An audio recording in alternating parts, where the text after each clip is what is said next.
You're just gonna fall back.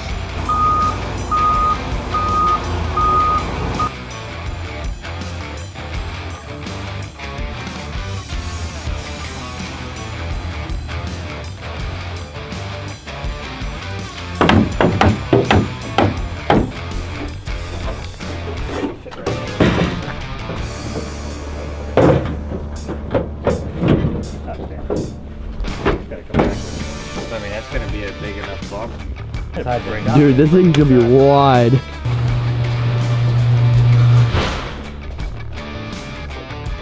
There. There they go.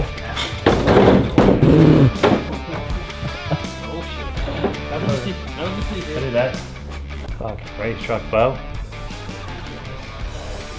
Yeah, I hope he sits in here. Dude, it looks insane. Thanks, FiberWerx.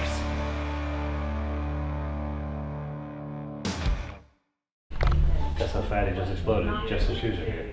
He was eating too much snacks. Where the rest of them go? We don't really know. He was standing there doing nothing like normal. He's gone. He's gone. We got the FiberWerx glass in. Unfortunately, they haven't made the current, the new facelift 23. So what we're gonna have to do, this is the stock valance. On the 19 and up, it used to have a little notch that comes up in here, and the grill. Since we need a straight line for our tube bumper that we're gonna end up making, we're probably just gonna have to section off the regular FiberWerx valance somewhere in here so it matches with the fender. And then Caleb, which is also Zach's brother, Caleb Hines, is gonna have to form fit somewhere along this line in here, because the new 23 has this weird fang for the headlight. Nothing like GM to screw you with something. We got the front fenders off. The new fenders should bolt right up, pretty self-explanatory on the top. We're gonna have to end up cutting a bunch of this Chinesium out of the way here, and then Zach is going to make us some sheet metal inner fender liners, kind of like what Morgan Clark Designs does, and give us a little mesh access panel so that we can get to the plugs and the headers for serviceability. Get rid of them wonky stock carpet ones. On the rear, Andrew went ahead and started pulling the mile-long harness that comes from the factory. Not entirely sure what any of this is, but I would imagine it needs it to run. There's about 5 of those in the back half of your frame. As you can see, comes out from underneath the cab, and there's just sensors and modules freaking everywhere. This gets cut out. We're running a Pyrotech fuel cell, which will sit here in between. I don't know if we're going to end up keeping these stock truck bed mounts or not, but fuel cell's gone, all this is gone.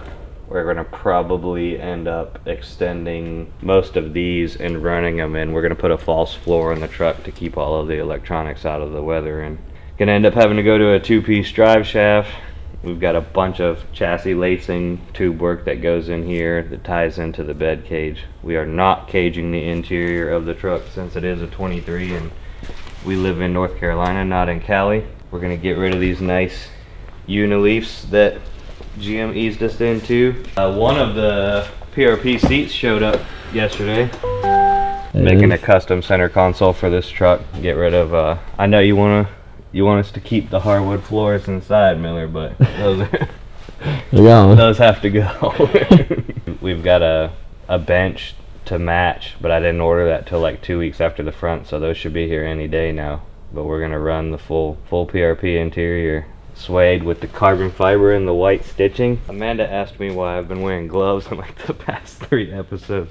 I forget whatever they call it, Cosmoline or whatever the hell that comes on these frames from the factory is the most annoying shit we have ever worked with whatsoever. It is like a wax oil-based coating. It's going back to dry ice once we get it completely stripped down, and thank God they've got a majority of it out. But I mean, you can't cut anything. You try to go cut with the plasma and that stuff bumps and blisters. I lost a toe on the half cabs yesterday. Rest in peace. This stuff gets everywhere. It is the most annoying. If I ever see anybody from the GM factory, I'm punching them straight in the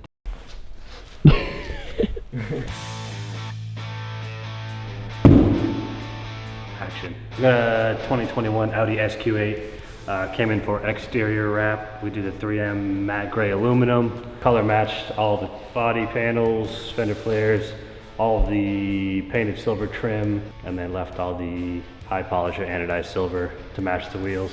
Yeah, customer came by. Originally he wanted to do all of the trim black for the gray and black combo, but we talked him into leaving the silver to match the wheels, and he ended up loving it. So the last thing on the list is we're gonna get it ceramic coated today, and it'll be ready for pickup in the morning.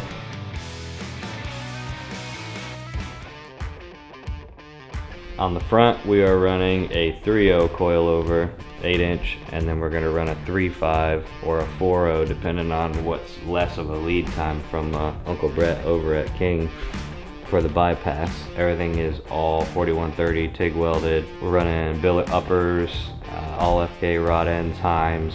The rear is billet uppers. We went with welded steel lowers because they get destroyed.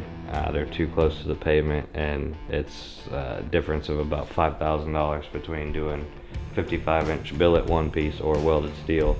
We're getting her all cut up and we'll start putting her back together.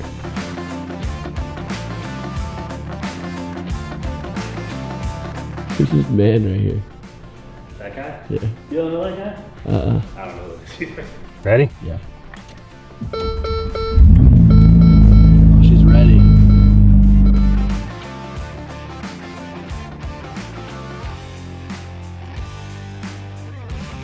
Customer has a 2023 Ferrari F8 Tributo. It came in for a full body PPF package. So whole car's wrapped down to the bottom of the diffuser. We're getting ready to ceramic coat the wheels, brakes, and PPF, and be ready to deliver.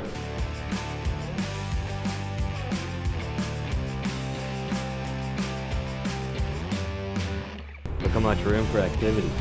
Dude, this is actually massive. This one, we are not putting any warehousing, any of the racks or anything. It is just going to be Bryan's box, Ricky's box, Zach's box, and straight all assembly and shop. Don't have to worry about any of the dust. We put a drain down the center this time so we can just use the surface cleaner. Little spruce her right up. We already had a few of the haters saying it doesn't look like it's a new building. Most of you already know that I'm a developer by trade. We had this on Bailey's Glen 3, and we were gonna have to tear it down and move it anyway. So I called our steel building guy that built our shop for us over there and asked if we can save it. He said the structure was great. We ordered all new steel, all new insulation, doors. There's a few pieces, as you can see on the bottom of the column, they're gonna come in and plate, but saved me about 6 months lead time on waiting for all this bullshit, and she's ready to rock and roll.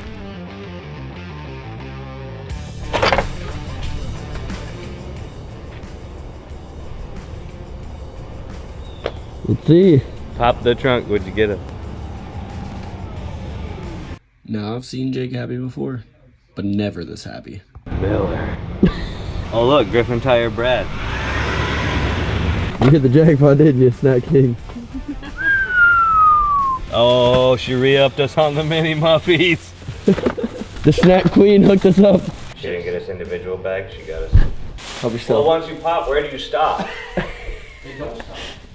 Don't stop till you drop. It'll do for now, don't let it happen again. Told me to go to Costco. Told me to go to Harris He Teeter. doesn't like the snacks at Costco. No, because you want to know what you get at Costco? Cartoon's best. Bryan and Ricky's fat get 66 bags of sour cream and onion and Cheetos, and I get 3 Cool Ranch Doritos.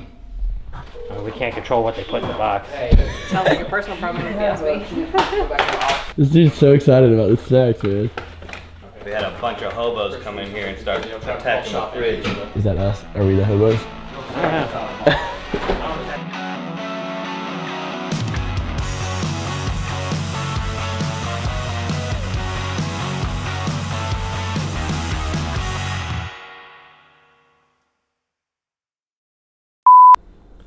Hold on a second there, Melly. We're having a moment. The front. Wait, you can't. Oh, How sexy is this, Miller? that's pretty nice. So you running one of those trays? Sure are. These are the batteries. These are the actual ones. You want to touch it?